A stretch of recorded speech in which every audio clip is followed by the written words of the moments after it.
This tutorial explains several ways to find named connections and blocks within ExtendSim.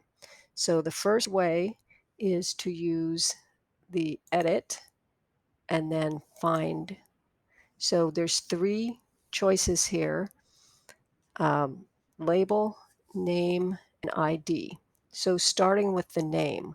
So the name actually refers to the kind of block that you're using. So you would have something like equation. And then this shows you all the different equation blocks.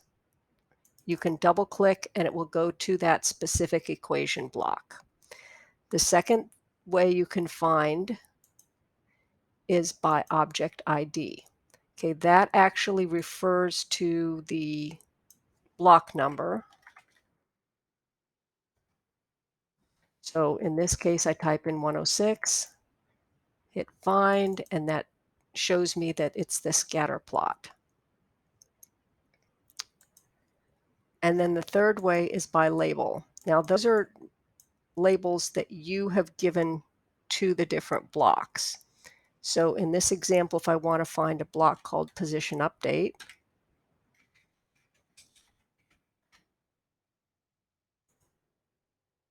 and then I see that it's an equation block, and I can go immediately to that block.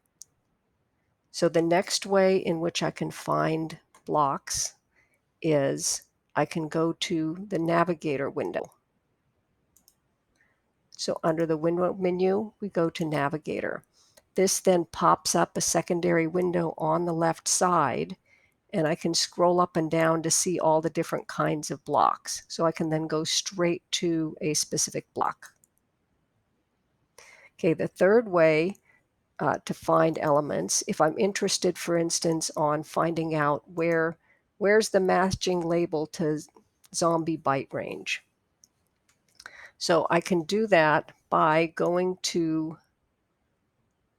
the model menu and then clicking on show named connections.